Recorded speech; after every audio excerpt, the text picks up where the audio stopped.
29ಕ್ಕೆ ಯುವ cinema release ಆಗ್ತಾ ಇದೆ. ದೊಡ್ಡ ಮನೆ ಕುಡಿ ಮತ್ತೊಂದು ಎಂಟ್ರಿ ಕೊಡ್ತಾ ಇದೆ. ಸೊ ಈಗಾಗಲೇ ಎಲ್ಲ ದೊಡ್ಡ ಮನೆ ಫ್ಯಾನ್ಸ್ ಎಲ್ಲ ವೆಯ್ಟ್ ಮಾಡ್ತಿದ್ದಾರೆ. ಯುವ ಅವರಿಗೆ ಮತ್ತು ಯುವ ಸಿನಿಮಾ ಟೀಮ್ಗೆ ಏನು ಹೇಳಕ್ಕೆ ಇಷ್ಟಪಡ್ತಾರೆ? ನನಗಿಂತ ಹೆಚ್ಚಾಗಿ ಎಲ್ಲ ಅಭಿಮಾನಿ ದೇವ್ರಿಗೆ ಕೊಡಬೇಕು.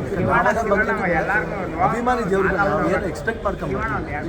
ಬರ್ಬೇಕಾದ್ರೆ ಅನ್ನೋರ್ ಮಗ ಅಂತ ಟ್ಯಾಗ್ ಇತ್ತು, ರಾಜ್ಕುಮಾರ್ ಇತ್ತು. ರಾಜ್ಕುಮಾರ್ ಪಕ್ಕದಲ್ಲಿ ಒಂದು ಸ್ಟ್ರಾಂಗ್ ಒಂದು ಪವರ್ ಇತ್ತು. ಸೊ ಆ ಪವರ್ ಜೊತೆ ಬಂದವ್ರು ನಾವು, ರಾಜ್ಕುಮಾರ್ನ ಒಂದು ಟ್ಯಾಗ್ ಲೈನ್ ಬಂದವರು. ಬಟ್ ಬಂದಾದ್ಮೇಲೆ ಅಭಿಮಾನಿ ದೇವ್ರುಗಳಿಗೆಲ್ಲ ಅವ್ರು ತೋರಿಸೋ ಪ್ರೀತಿನೇ ಬೇಕು. ಯಾಕಂದ್ರೆ ಒಂದ್ಸತಿ ಅವ್ರು ಅಕ್ಸೆಪ್ಟ್ ಮಾಡಿಬಿಟ್ರೆ ಅದನ್ನು ತಡೆಯೋಕ್ಕೆ ಯಾರು ಕೇಳೋ ಅದು ನಡೀತಾ ಇರುತ್ತೆ. ಅದು ಅದಾಗೆ ಆಗಬೇಕು. ನಾವು ಏನು ಎಕ್ಸ್ಪೆಕ್ಟ್ ಮಾಡ್ಬಾರ್ದು, ಅಕ್ಸೆಪ್ಟ್ ಮಾಡ್ತಾ ಹೋಗ್ತಾ ಹೋಗ್ಬೇಕು. ಆ ಆಶೀರ್ವಾದ ಗುರುಗೆ ಇರಬೇಕು. 100% ಟ್ಯಾಲೆಂಟ್ ಇದೆ. ಆ ಟ್ಯಾಲೆಂಟ್ನ ಭಾಳ ಜೋಪಾನವಾಗಿ, ಭಾಳ ಸಿನ್ಸಿಯರಾಗಿ ಆಡಬರ ನಾವೆಲ್ಲ ಬರಬೇಕು. ಆಡಬರೋ ಬರಲಿಲ್ಲ, ನಾವು ಬಂದಿದ್ದು ಭಾಳ ಲೋ ಪ್ರೊಫೈಲ್ ಬಂದು. ಅಪ್ಪುನೇ ತಗೊಳ್ಳಿ, ಅಪ್ಪು ಅಂದರೆ ಸೂಪರ್ ಸ್ಟಾರ್. ನಾವು ಬರೋಕ್ಕೂ ಮುಂಚೆ ಒಂದು ಚಿಕ್ಕ ವಯಸ್ಸಿನಿಂದ ನ್ಯಾಷನಲ್ ಅವಾರ್ಡ್ ತಗೊಂಡು ಎಲ್ಲ ಇವತ್ತು ಅಪ್ಪು ಇಷ್ಟು ಲೆವೆಲ್ ಹೋಗ್ಬೇಕಂದ್ರೆ ಯಾಕೆ ಅವ್ನು ಚಿಕ್ಕ ವಯಸ್ಸಿಂದ ಅಪ್ಪುನ ಸಿನಿಮಾದಲ್ಲಿ ನೋಡಿ ನೋಡಿ ನೋಡಿ ಅಯ್ಯೋ ಇದು ನಮ್ಮ ಮನೆ ಹುಡುಗ, ಇದು ನಮ್ಮ ಮನೆ ಹುಡುಗ ಅಂತ ಮನೆ ಹುಡುಗನ ಥರ ಅವರು.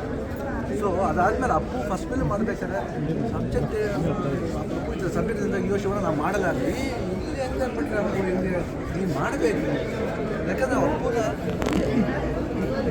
ಸಿನಿಮಾದಲ್ಲಿ ಅಲ್ಲದೆ ಅವನ್ನ ಡೈಲಿ ನಾವು ಎಕ್ಸೈಸ್ ಮಾಡ್ತಿದ್ದು ನೋಡಿದೆ, ಇವ್ನು ಯಾಕೆ ಸೂಪರ್ ಸ್ಟಾರ್ ಆಗಲ್ಲ ಅಂತ ನಮ್ಗೆ ಯಾವಾಗ ಗೊತ್ತಿಲ್ಲ.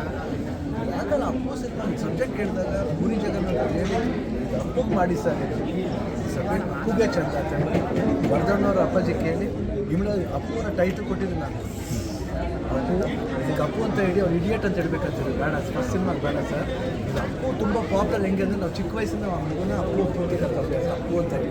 ಅದಾದಮೇಲೆ ನಮ್ಮ ಮನೆ ಪಕ್ಕದಲ್ಲೇ ಎಡಿಟಿಂಗ್ ನಡೀತಾ ಇತ್ತು. ಆ ಎಡಿಟಿಂಗ್ ಮ್ಯಾಗ ಫೈಟ್ ನೋಡಬೇಕಾದ್ರೆ ನಾಳೆ ಇವನಿಗೆ ಸಾಧಾರಣ ಸ್ಟಾರ್ ಪವರ್ ಸ್ಟಾರ್, ಆ ಪವರ್ ಸ್ಟಾರ್ ಅಂತ ಬುದು ಕರೆದಿದ್ದೆ ನಾನು ಆಡಿಯೋ ಫಂಕ್ಷನ್. ಇನ್ನೂ ಜ್ಞಾಪಕ ಇದೆ. ಆ ಮನಸ್ಸು ಗೊತ್ತು,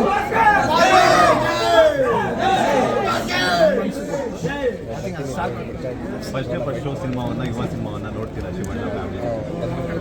ನಾನು ಆ್ಯಕ್ಚುಲಿ 9th ರಿಲೀಸ್ ಅಲ್ಲ, ನನಗೆ ಫಂಕ್ಷನ್ಸ್ ಇದೆ, ಶೂಟಿಂಗ್ ನಡೀತಾ ಇದೆ, ಸೆಟ್ ಮುಗಿಸ್ಬೇಕು. At the same time Geetha ಅವ್ರಿಗೆ ಒಂದ್ಸತಿ ಎಲೆಕ್ಷನ್ ಇದೆ. ಸೊ ನಂಗೆ ಆ ಕೆಲಸನೂ ಇದೆ. ಬಟ್ 100% ಸಿನಿಮಾ ನೋಡ್ತೀನಿ. ಅದು ಫಸ್ಟ್ ಡೇ ಬಂದ್ಬಿಟ್ಟು ಅಭಿಮಾನಿಗಳು ನೋಡ್ತೀವಿ ಅಂತ ನಾನು ನೋಡ್ತೀನಿ. ಯಾಕಂದರೆ ನಾವೆಲ್ಲ ಅಭಿಮಾನಿಗಳು ಹೃದಯದಲ್ಲಿ ಇದ್ದೀವಿ.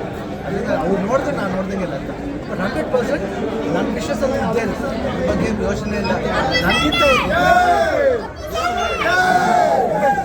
ಹೆಚ್ಚಿನ ಆಶೀರ್ವಾದ